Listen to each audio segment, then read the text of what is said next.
Les bruits de ma ville est un podcast qui traite des sujets dont l'objectif est de nous éclairer sur l'impact de l'Évangile dans le monde. À travers nos partages, nous désirons toucher et fortifier nos auditeurs au moyen de conversations sur des expériences vécues, entre autres, afin de mieux connaître et servir Dieu. Préparez-vous à être illuminés et à entendre le raisonnement des merveilles de Dieu.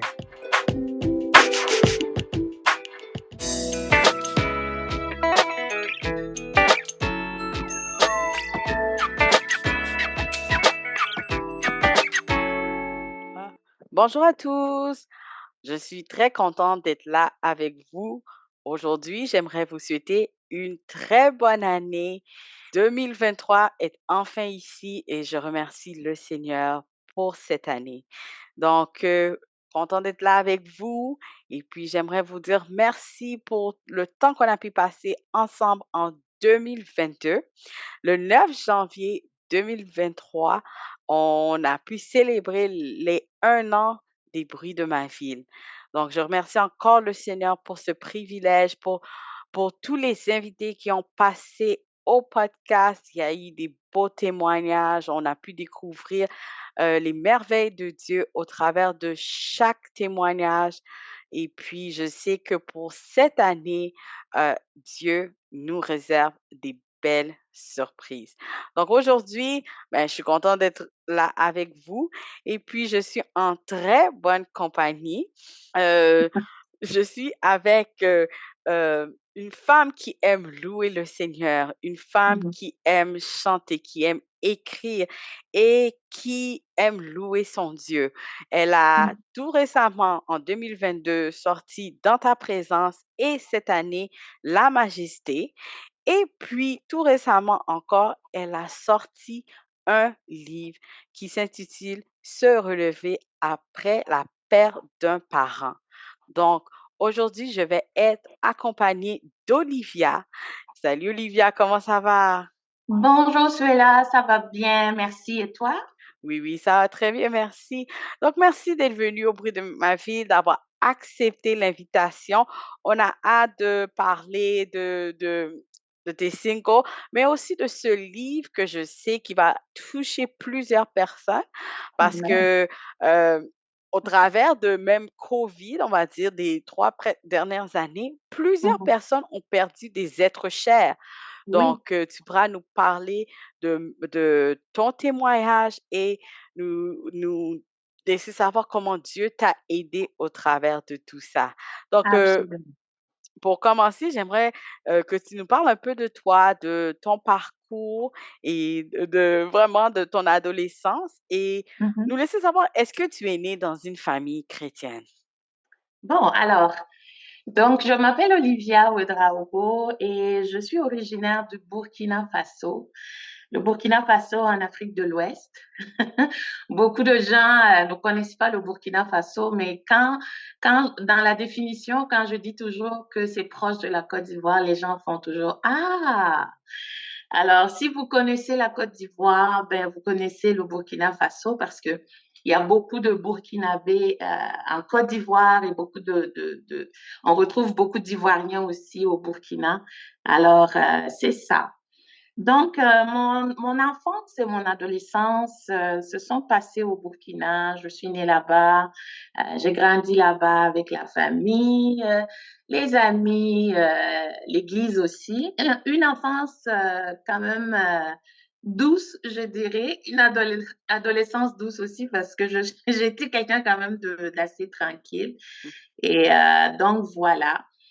Pour ce qui est de la famille, non, je ne suis pas née dans une famille sauvée. On était une famille chrétienne, mais ma mère était chrétienne catholique Mhm.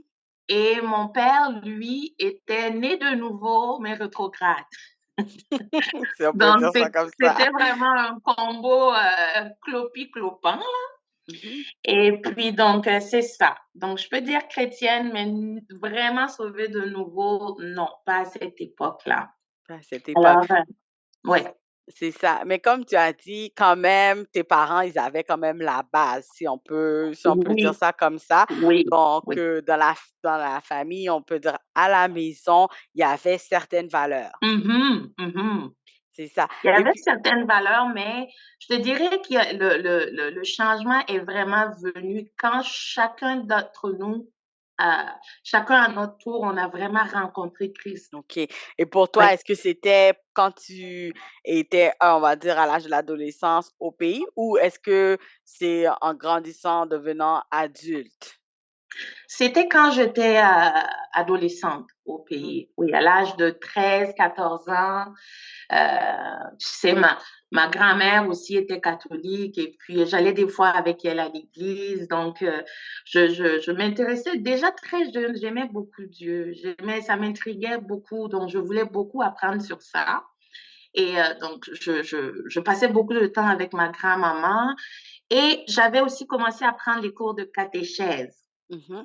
pour, euh, pour me faire baptiser, mais étonnamment, ça n'a jamais arrivé. J'ai jamais réussi à me faire baptiser de ce côté-là. Puis ensuite, après les études secondaires au Burkina, euh, les études primaires, pardon, j'ai été à l'internat pour les études secondaires. Puis, dans cet internat qui était un internat de filles, c'était un internat de missionnaires protestants. Mmh. Mais vu que c'était chrétien, il y avait aussi le volet catholique. Donc, il y Ah. avait les sœurs qui s'occupaient de ceux qui n'étaient pas protestants et tout. Et donc, moi, je passais beaucoup de temps avec les sœurs parce que j'étais habituée à ça. Et je posais des questions et tout. Et crois-le ou non, je m'enlignais vraiment pour aller au couvent. Wow! Oui, je voulais OK. aller au couvent. Et puis, ben, ma mère, dans ce temps, mes parents voyageaient beaucoup, puis ma mère était en stage en France. Et elle, en France, elle a rencontré le Seigneur. Elle a donné sa vie à Christ en France. Puis donc, dans les discussions, quand je lui parlais, je dis, bon, maman, voilà, moi, je suis en train de voir un peu comment je vais faire pour commencer la procédure et tout pour pouvoir commencer à rentrer au couvent. Puis là, elle m'a dit non, ne prends pas de décision hâtive, attends que je revienne, on va discuter avant. Donc, c'est comme ça que quand elle est revenue, puis on a parlé, puis là, tu sais, elle nous a introduit Mmh. à ça, à la prière et tout. Ben, pour mon père, c'était pas nouveau. Mais pour ma petite sœur et moi, donc, c'est ça, on a commencé à avoir une vie de prière vraiment plus, vraiment différente. On allait dans les prières charismatiques. Puis après ça, on s'est trouvé une église, une assemblée de Dieu au Burkina Faso là-bas, où est-ce qu'on a commencé à aller. Donc, je te dirais que c'est vraiment là que tout a changé pour notre famille. Oui. OK. D'accord. Mhm. Et puis, quand tu as commencé à aller, on va dire, dans les églises d'Assemblée de Dieu, Mhm. comment tu as vécu le changement? Parce que venant de, on va dire, de où tu avais grandi spirituellement à cela, Mhm. est-ce que tu n'étais pas un peu déstabilisée ou tu étais quand même correcte, tu étais ouverte à... J'étais correcte, j'étais Mhm, ouverte, oui. Ça a été un peu plus difficile du côté de ma grand-mère parce qu'elle mhm. comprenait pas, oui. Mais non, de mon côté, la transition était vraiment, c'est bien fait. OK. Et tu sais, j'étais jeune, hein, 13, 14 ans. Bon, Mhm, j'arrive à l'église, je suis bien intégrée, je me fais des nouveaux amis et tout. On a les mêmes, comment on dit ça, les mêmes, en tout cas, on aime les mêmes choses, on fait les mêmes choses et tout. Donc, j'ai pas trop senti la différence. Puis aussi, ça a aidé parce que l'internat où j'étais, comme je te dis, c'est vraiment un internat chrétien protestant. protestant, OK. C'est ça. Donc, j'ai pu participer plus, tu sais, au temps de prière qu'il y avait le matin ou dans la semaine et tout. Ça a vraiment été très, très, très, très smooth, je te dirais. OK. Et puis de Mhm. là, est-ce que tu t'es intégrée, on va dire, dans des départements? Est-ce que tu as pu chanter peut-être dans la chorale? Parce que comme j'avais dit dans l'introduction, Mhm. femme qui aime louer, qui aime Mhm. chanter, donc est-ce que depuis là-bas, tu étais déjà intégrée dans ça? Oui, au Burkina, on avait commencé justement dans le groupe de louanges de l'Église des jeunes. Mhm, De temps en temps, on chantait dans les soirées où on se retrouvait. Des fois, on faisait des jams et tout. Mais diriger la louange réellement à l'église, on l'a pas fait parce mhm, on était un petit peu trop jeunes et pas assez formés pour ça. mhm. Mais oui, dans nos réunions de jeunesse et tout ça, oui, on faisait la louange. Ah ouais, OK, Oui. OK. Et puis là, si on voyage un peu, en Mhm. 2004, tu quittas le pays pour venir au Canada. Comment a été la transition, on va dire, de laisser la famille en arrière, sa Mhm. communauté, son église, pour venir ici dans un pays froid? Parce qu'on sait qu'au Burkina, il fait chaud. Oui. Et puis pour venir ici, donc comment ça a été pour toi et comment est-ce que tu as vu la main de Dieu qui t'a aidé au travers de tout ça? Ah, Souela, c'était merveilleux. Mhm. C'était merveilleux. Je ne peux pas t'expliquer et même si, je vais dire, même si ma mère serait là et que tu lui demanderais, elle te dirait, on comprend pas l'amour que Olivia avait pour le Canada. Ça fait qu'aujourd'hui, quand j'y pense, je me dis que c'est vraiment, c'est prophétique. Je pense que Dieu voulait vraiment que je sois ici pour une raison. Mhm, mhm, Et j'ai toujours aimé le Canada sans connaître le Canada. Je voulais venir étudier au Canada. mhm, Et quand j'ai eu mon bac au pays, parce que c'est ça le diplôme de fin d'études secondaires, là-bas, c'est le baccalauréat aussi. mhm, Et on avait trois choix. On avait le choix de la Belgique, de la France ou le Canada. Puis on a mhm, déposé mes papiers dans les trois universités. mhm, Et honnêtement, celui-là, tout le monde le sait, tous ceux qui viennent de l'Afrique peuvent te confirmer. Le Canada, c'est vraiment le pays qui est le plus sélectif. mhm. OK? Pour te dire que il est plus, comment dire, plus facile d'obtenir des admissions en France ou en Belgique. Ici, on en obtient, mais ça peut être un petit peu plus sélectif. Mais devine quoi? Ça n'a pas marché pour moi dans les deux autres pays et c'est juste au Canada que ça a fonctionné. Wow. Donc, bon, là, mes parents ont dit, bon, ça y est, c'est sûr que si tu pars, on t'a perdu. Non, mais tout ça pour dire que je suis partie du Burkina vraiment heureuse. La Mhm, famille était très heureuse aussi de me voir partir avec cette paix et cette joie dans le cœur. Je me sentais aussi bien au Canada que je me sentais chez moi au Burkina. wow. C'est Wow. inexplicable. Oui, je peux pas t'expliquer. Même si j'avais laissé la famille derrière, et même si j'avais laissé mes amis et tout, j'ai jamais vraiment ressenti ce vide-là avant dernièrement en 2020 où est-ce que bon, j'imagine qu'on va en parler plus loin, mais où j'ai vécu des moments difficiles puis que j'ai vraiment ressenti que ma famille me manquait. Mais à part de ça, non, je me sens vraiment bien au Canada. Comme si j'étais au Burkina. Comme si tu étais au Burkina. Donc, une Oui, fois arrivé, tu es arrivé dans quelle ville? je suis arrivée à Montréal parce que Montréal, OK. oui, parce que j'ai été acceptée à l'Université de Montréal. Donc c'est là que j'ai étudié. OK et puis là, après, pendant tout ce temps-là, tu étais toujours, on va dire, toujours heureuse d'être là? Oui, OK, OK, ça tout le avait temps. pas changé. L'hiver t'avait Ben, pas effrayée? l'adaptation au début Oui. pour les cours, oui, ça c'était un peu compliqué Mmh. parce que c'est différent. Tu sais, en Afrique, moi j'étais habituée, en tout cas dans le système dans lequel moi j'ai étudié, j'étais habituée qu'on arrive, le professeur, tu sais, il écrit au tableau, on prend des notes et tout. Puis là, quand je suis arrivée ici, il fallait que j'aille à la bibliothèque, il Mmh. fallait que je lise les livres. Ah, ça, c'était un choc de culture. J'ai trouvé ça difficile, mais je me suis adaptée. Adapté très vite. On n'a pas le choix. Une fois arrivé, Exactement. on se met dans le bain. Et puis comme Exactement. tu as dit, après les études, tu as pu quand même continuer à cheminer.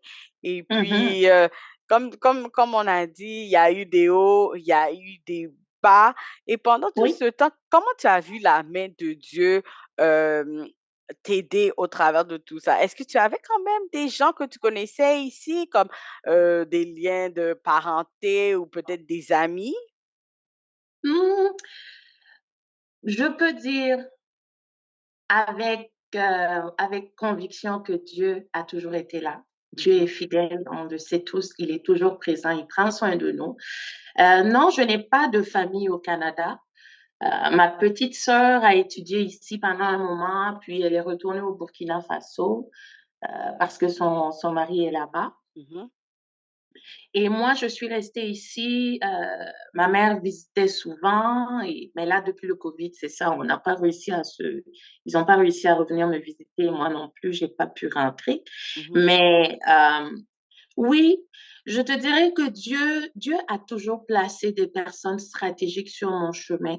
Vraiment des connexions, des bonnes connexions, des personnes avec qui j'ai pu cheminer, des personnes qui ont été là, qui ont été présentes dans les bons, dans les mauvais moments. Donc, je te dirais que, surtout au niveau de l'Église aussi, je dirais que ma famille physique n'est pas ici au Canada, mais Dieu m'a donné une famille spirituelle. J'ai des bons amis sur qui je peux compter. Euh, j'ai aussi, maintenant que j'ai déménagé à Gatineau de Montréal, Dieu m'a donné aussi une famille, je peux dire une famille adoptive ici. Donc, je lui rends grâce. Je lui rends grâce. Euh, Tu sais, la vie est faite de hauts et de bas. Mhm. Comme tu disais tantôt, il y a des moments de désert très, très difficiles, des moments de solitude très compliqués. Mais au travers de tout ça, Dieu nous accompagne. Il nous accompagne, il ne nous laisse jamais, il ne nous laisse jamais. Et quand on s'assoit puis on regarde en arrière, on se dit, waouh. C'est vrai. C'est vrai, c'est là, comme, qu'est-ce que tu viens de dire m'amène à la prochaine question. Euh, en 2022, tu as sorti ton single Dans ta présence. Est-ce que Est-ce que ce chant, c'est un chant qui, au travers des fois des moments difficiles, ce chant-là a été écrit au travers de ces moments? Euh, dans quelle saison étais-tu quand tu as écrit ce chant? Ah, dans ta présence. Quand j'ai écrit le chant dans ta présence, je l'ai reçu à cœur alors que je sortais vraiment d'une période très sombre, Mhm, une période très sombre. 2020, 2020 à 2021, c'était vraiment des temps très, très, très difficiles. Des temps où est-ce que j'étais vraiment dans une position où je me demandais si Dieu m'avait abandonné. mhm, J'avais plus d'espoir. Je me levais le matin, mais vraiment difficilement. Et je me disais, est-ce que je vais y arriver? Qu'est-ce que je mhm. vais faire? Pour moi, là, 2020-2021, l'avenir, vraiment, je ne voyais rien dans l'avenir. OK. C'est pour moi, ma vie était finie. Et donc, tu sais, dans ces temps-là, je bénis le Seigneur pour mon église locale. Et je bénis le Seigneur pour les personnes aussi qu'il a placées auprès de moi, qui m'ont accompagnée dans ces temps-là, surtout dans la prière, qui m'ont encouragée, fortifiée, m'ont donné beaucoup d'amour aussi. Et ça m'a permis de redécouvrir Dieu d'une autre façon. Tu sais, des fois, quand on est... Bon, je te disais tantôt que je suis née dans une famille chrétienne, Mhm, pas sauvée, mais chrétienne. Et on grandit comme ça. On prend les choses pour acquis. Tu sais, on parle de Dieu. Oui, Dieu est amour. Oui, Dieu est présent. Mais le verset qui dit, mon oreille avait entendu parler de toi et maintenant mes yeux t'ont vu, c'est ça que j'ai vécu. OK. C'est ça que j'ai vécu. J'ai vraiment, comme là où je suis aujourd'hui, il n'y a personne qui peut me dire que Dieu n'existe pas. J'aurai tout ce qu'il faut pour discuter et pour convaincre la personne. parce que j'ai vraiment vu la main de Dieu. Et j'ai réappris parce que je me suis remise dans la présence de Dieu. J'ai recommencé à lire la Bible. J'ai acheté une Bible en papier, oui. Mhm. En papier, comme si Oui, c'est ancien. Oui, c'est oui, ça. en papier, oui, c'est ça le mot. En papier. Juste pour me forcer à lire, à Mhm, souligner, pour m'aider dans le temps que je traversais. J'avais besoin de ça. Et juste de faire ça, un jour, j'étais assise dans mon salon, puis après le travail, je lisais la parole, puis je me suis dit, waouh, quelle paix, mhm, quelle paix, quelle paix, pourquoi? Parce que quand tu as vécu l'oppression des ténèbres, que tu ne dors pas vraiment difficile, puis que tu arrives à un moment où tu peux juste t'asseoir en paix, que tu n'es pas oppressé dans tes pensées, que tu n'as pas peur et que tu lis la parole de Dieu et tu es bien. J'ai vraiment expérimenté ça réellement avec Dieu dans l'année de 2020 à, je te dirais même encore aujourd'hui parce que je continue. Et ce chant-là est venu dans ce temps-là mhm. pour dire à Dieu combien sa présence nous fait du bien. La présence de Dieu change vraiment tout. Quand tu es dans la présence de Dieu, là, ça ne veut pas dire que le malin n'est plus là, ça ne veut pas dire que les démons ne sont pas là, ça ne veut pas dire que les problèmes ne sont pas là. Mais parce que tu es dans la présence de Dieu et que tu es sous son couvert, tout change. Ouais. Ça change l'atmosphère, ça change ta vie, ça change ta vision des choses, ça change vraiment beaucoup de choses. Et cette présence m'a vraiment aidée à me relever. Et quand tu écoutes la chanson en ta présence, à un moment donné, tu entends cette portion où je dis que les choses qui n'existaient pas, on peut les voir. Pourquoi? Parce que moi, je suis passée d'un moment où je ne voyais plus rien dans l'avenir à un moment où j'ai recommencé à avoir espoir parce que, parce que Dieu, dans sa présence, m'avait relevée. Relevé. Donc, oui, Mhm. J'ai beaucoup c'est ça. aimé dans qu'est-ce que tu as dit, redécouvrir Dieu d'une autre manière. Mhm, Souvent, on reste, nous, en tant que chrétiens, on reste dans le même moule avec Dieu. mhm, OK, on mhm, se lève le matin, on dit 2 mots, OK, et mhm. la vie continue. La Mais routine. la routine, c'est ça. Mais avec Dieu, il y a Dieu a toutes sortes de facettes et toutes sortes de moyens de nous parler. Donc, j'ai vraiment aimé Oui. quand tu as dit redécouvrir Dieu. Des fois, c'est Mhm. vraiment dans la vallée, dans les vraies Ah vallées de oui. la vie Ah que, oui. on redécouvre Dieu, que le Dieu là, le Dieu qu'on nous parle dans la Bible, qui dit le Dieu d'Abraham, d'Isaac et de Amen. Jacob. Donc, Yes. notre Dieu. Donc, c'est des fois au Mhm. travers des expériences de la vie que Dieu aussi Mhm. nous forme pour nous faire rentrer dans une certaine saison de Oui. nos vies. Donc, Mhm. si je te demande, que représente ce chant pour toi? Que représente ce chant? Que représente ce chant pour moi? Ce chant, c'est vraiment l'expression d'un cœur reconnaissant, de mon cœur reconnaissant envers Dieu pour sa fidélité et sa puissance. Euh, et aussi, je, je, je, je sais, parce que je sais, tu sais, on n'est pas, il y a ce verset dans la Bible qui dit, je pense que c'est 1 Pierre 5,9 qui dit que les tribulations que nous vivons, il y a d'autres personnes qui les vivent aussi. Et je crois fortement que ce chant représente pour moi, qui m'apporte la paix, qui me rappelle qui est Dieu et ce que sa présence m'apporte, sera la même chose aussi pour quelqu'un d'autre qui vit la même chose quelque part dans le monde. Dans le fond. Oui, Oui, oui.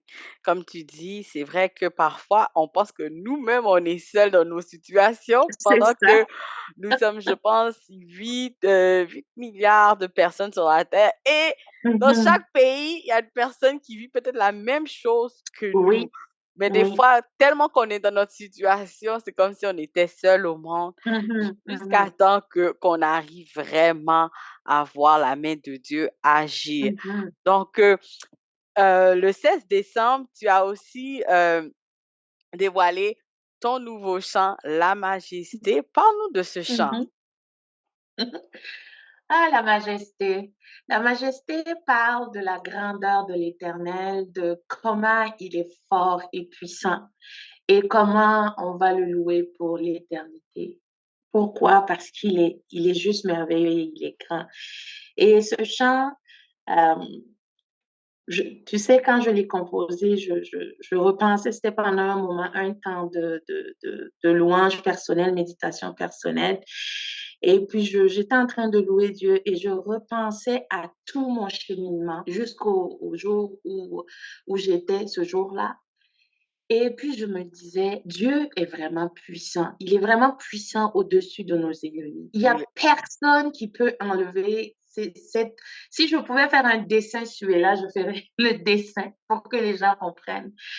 Mais de l'oppression que j'ai vécue, il n'y a que Dieu qui a pu l'enlever. Il n'y a que lui qui a pu l'enlever. Parce que un soir, j'ai reçu un message. Ma mère m'a appelé puis elle m'a dit, il y a un pasteur qui a prié pour moi au Burkina Faso. Et Dieu a dit de me dire que l'oppression était terminée, qu'il arrêtait l'oppression maintenant et que c'était fini. Et celui-là, c'était terminé. c'était terminé. C'était terminé. Donc, quand je dis que la majesté revient à Dieu, c'est vraiment parce que tout lui est soumis. Tout lui est soumis. Puis que des fois, on pense qu'il nous entend pas. Moi, je suis au Canada. Mhm. Donc, le pasteur, il est au Burkina. Puis ça, ce sont des choses, forcément, tu sais qu'on vit des choses, puis les parents sont loin, on ne veut pas les alarmer. Donc, on leur dit pas tout nécessairement. Mais Dieu a révélé ça à des milliers de kilomètres et il m'a délivré ici au Canada, Au Canada. juste pour me montrer combien il est puissant. Et ça, c'est venu encore me fortifier et puis me relever. Et le verset qui est venu appuyer ça, c'est dans un Chronique 9, 1 Chronique 29, 4, qui dit: À toi, Éternel, la grandeur, la force et la magnificence, l'éternité et la gloire, car tout ce qui est au ciel et sur la terre t'appartient. À toi, Éternel, le règne, car tu t'élèves souverainement au-dessus de tout. Comme c'est indiscutable, là, il est souverainement élevé au-dessus de tout. Donc, pour moi, ce chant-là, c'est vraiment basé à partir de ce témoignage, à partir de cette délivrance que j'ai reçue de la part du Seigneur, de sa grâce, de comment j'ai vraiment vu sa puissance. Pendant que tu disais ça, que qu'est-ce que le pasteur a dit, il y a un petit chant qui est revenu sur mon cœur Mhm. qui dit: Qui a le dernier mot? Jéhovah a le dernier mot. C'est Amen. ça. Donc, quand tu as eu quand le pasteur a dit ça à ta maman, Oui, c'est comme Jéhovah a eu le dernier mot. C'est lui qui a le oui. dernier mot. Donc, Mhm. toute oppression était terminée. Donc, Terminé. vraiment, Amen. parfois, on chante les chants, mais c'est comme si on chante, mais on Oui, oublie, tu vois. Mais oui. ça dit qui a le dernier mot? Et vraiment, parfois, il faut parler à nos montagnes, à nos Mhm. situations. C'est Jéhovah. Mhm. Même si je ne vois pas encore la Mhm. solution, je ne suis pas encore sortie du noir ou de la Oui. situation, Jéhovah a le dernier Amen. mot. Et Amen. une chose que j'aimerais dire aux auditeurs, cette année 2023, prenez note. Quand vous chantez les chants, c'est pas juste chanter, chanter et Mhm. puis vous Mhm. bougez, vous dansez, mais rappelez-vous que ces chants et les mots, on va dire les paroles, ont de la puissance.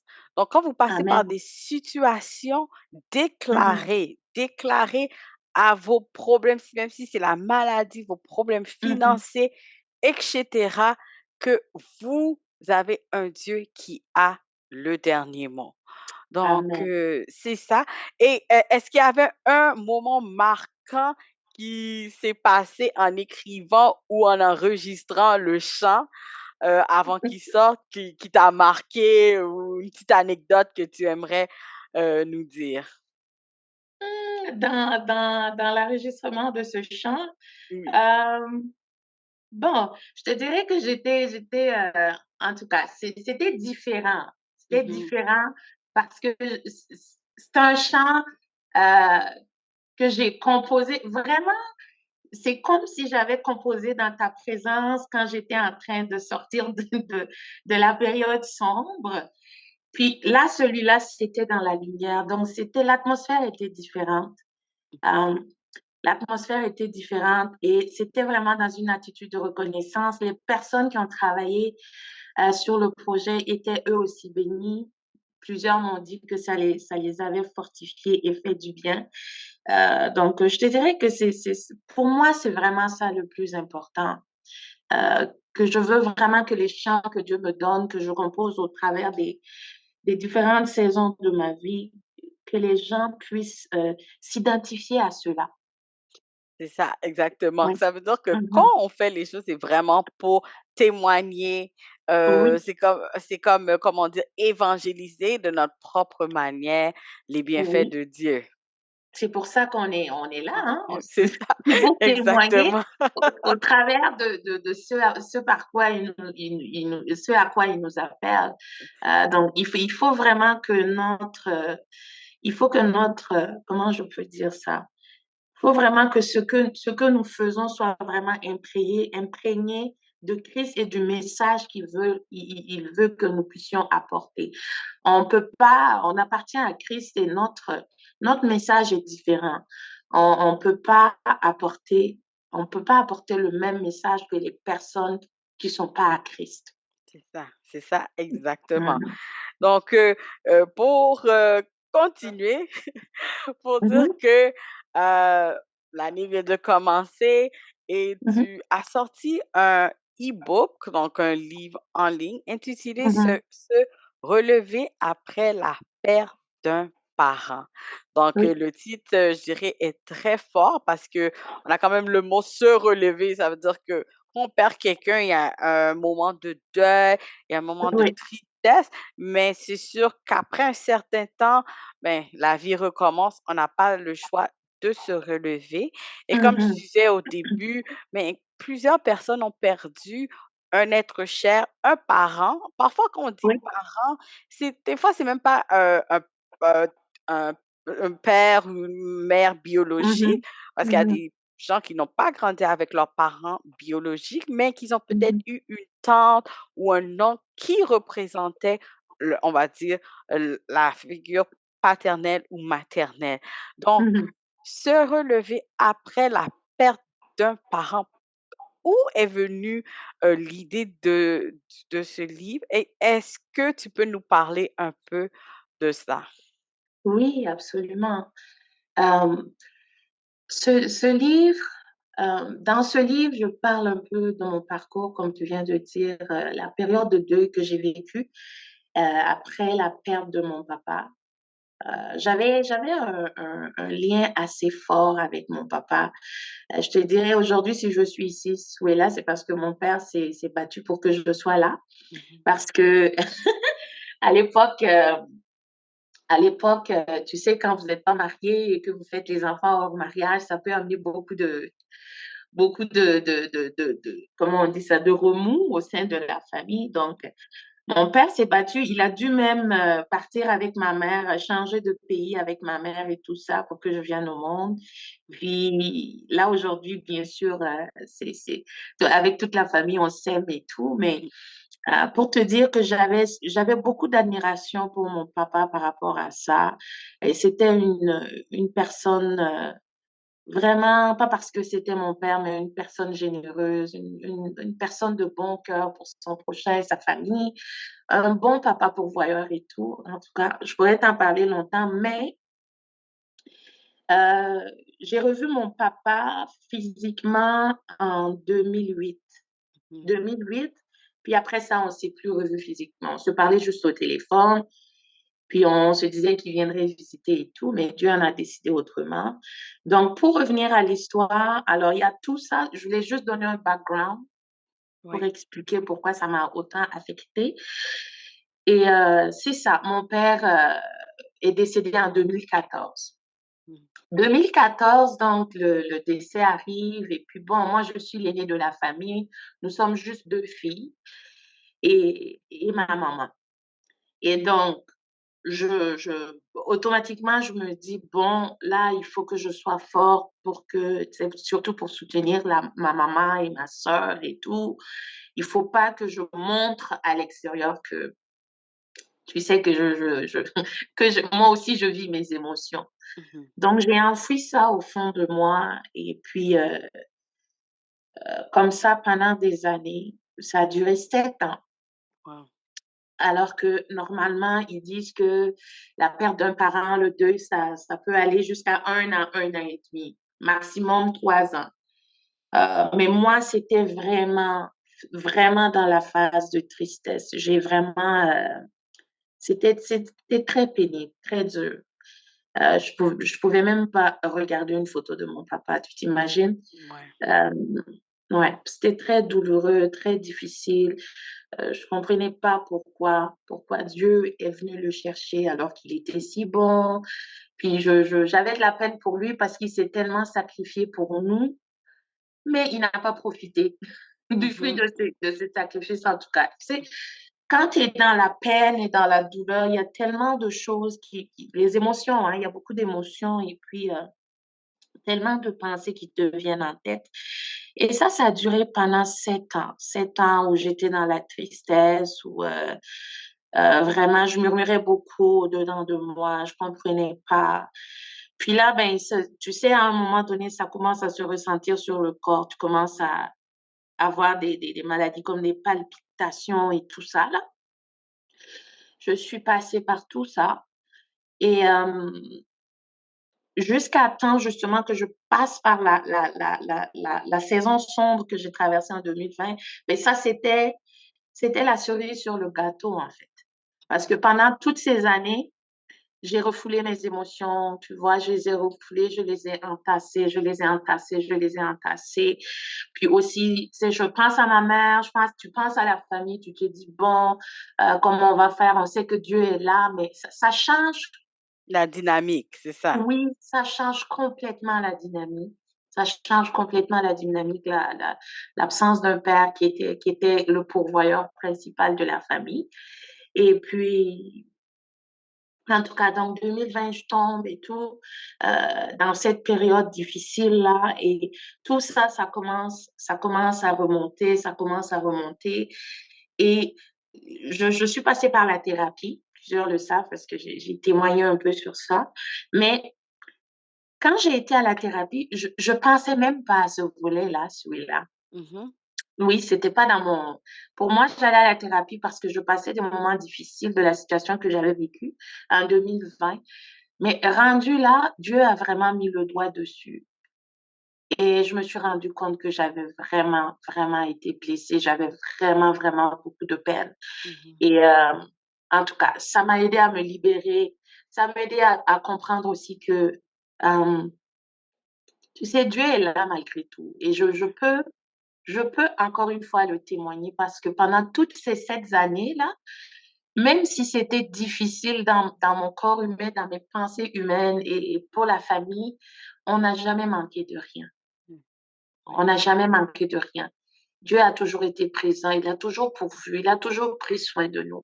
So, ça m'a amené à réaliser tout ça, accepter ce que je dois accepter, ce Mhm. que je ne peux pas contrôler aussi et tout. Et en tout cas, dans le livre, il y a beaucoup plus de détails.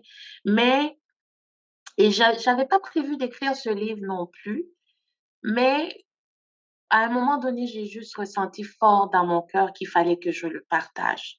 Mhm. Que je le partage parce qu'encore une fois, comme tu disais au début, on passe tous par le deuil. Et des fois, ce sont des choses sur lesquelles on n'arrive pas à mettre les mots. C'est difficile. Et je crois que de permettre à quelqu'un de savoir que, hey, je ne suis pas seule à vivre ça. C'est normal ce que je vis parce que j'ai perdu un parent. Et il y a de l'espoir pour moi, que je ne me laisse pas aller. Parce que le deuil, ça peut tellement causer tellement de dégâts, tellement de dégâts.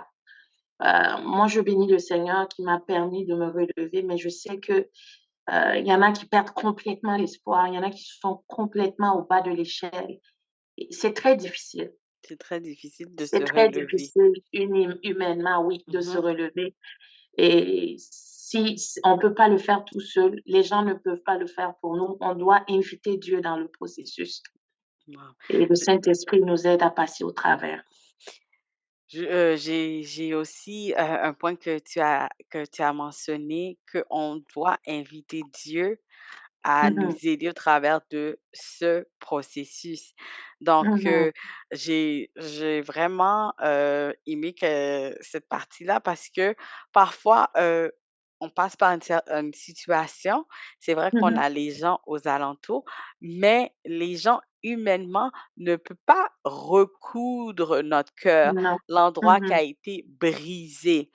Donc, mhm. comme tu as dit, parfois, il faut dire: «Saint-Esprit, aide-moi, aide-moi, Yes. aide-moi à Mhm, traverser, aide-moi à me lever». Parce que c'est sûr que mhm. pendant cette situation-là, il y avait des jours où peut-être que tu pouvais même pas te lever ou bien tu Oui. étais tellement triste que même manger. Mhm, Donc, mhm. comme tu as dit, dans nos situations, comme on dit, on ne connaît pas la vie des gens, mais une chose qu'on peut dire aux auditeurs, c'est inviter Dieu à vous aider dans Oui. vos Amen. situations. Ouais. Mhm. Donc, Et bah, il est capable de le faire. Je suis la preuve qu'il peut le faire. on peut le Je faire. suis vraiment la preuve, oui. Mhm, Aujourd'hui, je pense à mon papa et je revois les bons moments. Tu sais, les bons moments que j'ai passés, qu'on a passés avec lui. Je revois cette personne joviale qu'il était. mhm. Mais pendant 7 ans, c'était pas ça. C'était juste du noir. Dis-moi, c'est ça. Oui. Mhm. Ben, je voulais savoir, qu'as-tu appris sur toi-même après cette situation? Donc, on va dire, tu es sortie de cette situation. Maintenant que tu Mhm. te regardes, qu'as-tu appris sur toi-même? Wow. Ah, qu'est-ce que j'ai appris sur moi-même? Euh, je te dirais qu'avec le changement que Dieu a apporté dans ma vie, je découvre des facettes de ma vie que moi-même, je ne savais pas. Comme, par exemple, le courage d'écrire, de faire sortir ces albums-là, justement, d'écrire ce livre. Euh, c'est vraiment une force en moi qui me pousse que je n'avais pas. Et c'est quelque chose aussi que les gens ont vu pendant des années, puis ils m'en parlaient, puis moi, je disais tout le temps, non, c'est pas ma place, c'est pas ma place, mais Dieu le savait. Euh, Aujourd'hui, je suis fière de la Olivia que je suis, Mmh. vraiment. Euh, je suis fière d'avoir écouté le Saint-Esprit, d'avoir accepté l'aide que Dieu m'offrait pour m'aider à me relever. Parce qu'aujourd'hui, je peux avancer vraiment avec assurance et avec joie, avec détermination et faire l'œuvre à laquelle il m'appelle. Donc, vraiment, j'ai découvert une autre force en moi de faire des choses que je ne pensais pas que j'étais capable de faire. Wow. Ah, merci, c'est bien dit, bien dit. Je voulais savoir, est-ce que tu as un dernier mot pour nos auditeurs? Oui. Alors, tout d'abord, merci aux auditeurs de nous avoir écoutés chez eux. Et vraiment, je prie que tout ce qu'on a partagé ce soir puisse encourager quelqu'un, puisse fortifier quelqu'un à savoir que peu importe ce que il ou elle traverse, on n'est jamais seul. Dieu est toujours là. Le Saint-Esprit est toujours là. Et il nous accompagne dans le combat. Des fois, dans le combat ou dans nos situations, là, dans la vallée ou dans le désert, peu importe ce qu'on vit. Des fois, on prie et on a l'impression qu'on n'est pas, Dieu nous entend pas ou Dieu nous écoute pas. Mais rappelez-vous tantôt quand j'ai dit que moi, je priais au Canada dans mon cœur. Et ce pasteur au Burkina a eu le message où Dieu lui disait, j'ai entendu la prière de ton cœur et c'est terminé et c'était terminé. Donc, j'ai compris au travers de ma petite expérience de vie que il faut persévérer, même quand c'est difficile. Il faut persévérer, comme Suela l'a dit tantôt. Il faut surtout s'entourer de personnes positives. Des personnes, pourquoi je dis des personnes positives? Parce que ce sont les personnes positives vont venir nous épauler, ils vont changer notre façon de voir les choses, de nous sortir du pessimisme un peu. Et c'est des personnes aussi qui vont prier pour nous et avec nous. Donc, ça vient nous fortifier, ça vient nous aider. Moi, par exemple, dans les temps que je vivais, surtout 2020-2021, j'ai dû couper certaines relations parce que c'était un peu comme des triggers pour, pour moi, pour la peur et tout. Euh, c'est dur à faire, mais il y a des saisons où on doit choisir, euh, on doit faire certains choix pour nous aider à avancer. Donc, des personnes positives autour de nous qui nous encouragent, qui nous poussent, qui prient pour nous et avec nous.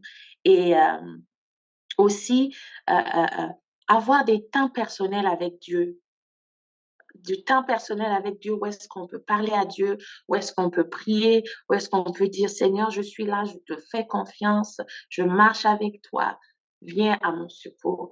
Et Dieu entend et il répond.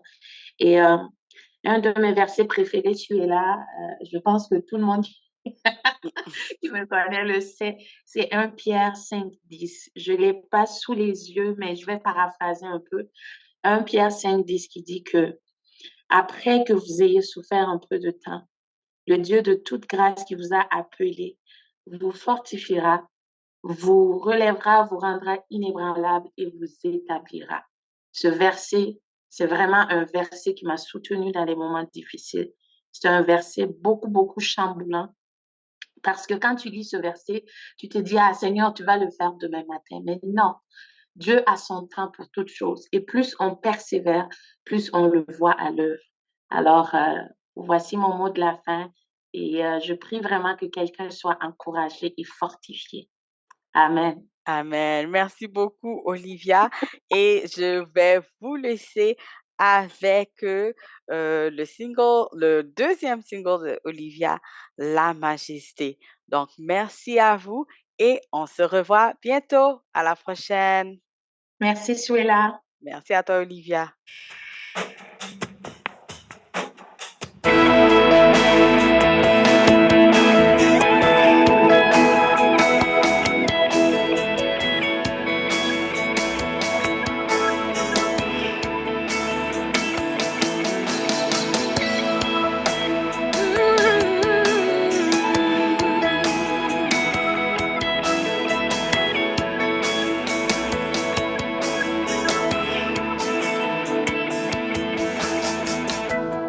À toi l'honneur, à la majesté, la magnificence. Devant ton trône, nous déposons des actions de grâce. Nous t'adorons. Tu règnes, à toi louange, force et puissance. Oh, la majesté à ton nom. Tu domines victorieux, tu es tout puissant. Reçois l'honneur, la magnificence à tout jamais. Nous te louons pour l'éternité.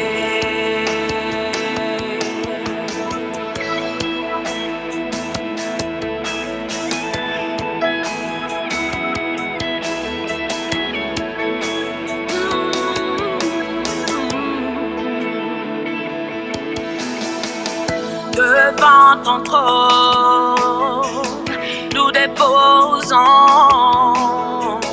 des actions de grâce. Nous t'adorons. De toute éternité, tu règnes. À toi louange, force et puissance. Oh, la majesté à ton nom. domines victorieux, tu es tout puissant.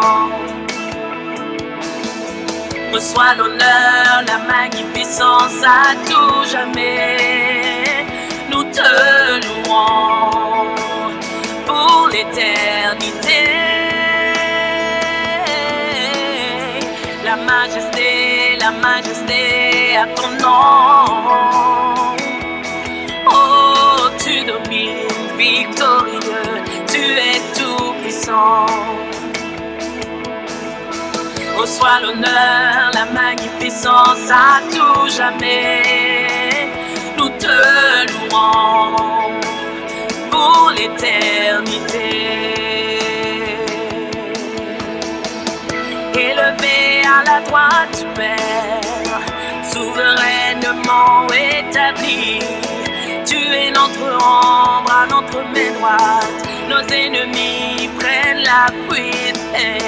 Élevé à la droite du Père, souverainement établi, tu es notre ombre à notre main droite. Nos ennemis prennent la fuite. Tu nous donnes la victoire en ton nom. Tu nous donnes la victoire en ton nom. Tu nous donnes la victoire en ton nom. La majesté à ton nom. Oh, tu domines victorieux. Tu es tout puissant. Reçois l'honneur, la magnificence à tout jamais. Nous te louons pour l'éternité. La majesté à ton nom. Oh, tu domines victorieux, tu es tout puissant. Reçois l'honneur, la magnificence à tout jamais. Nous te louons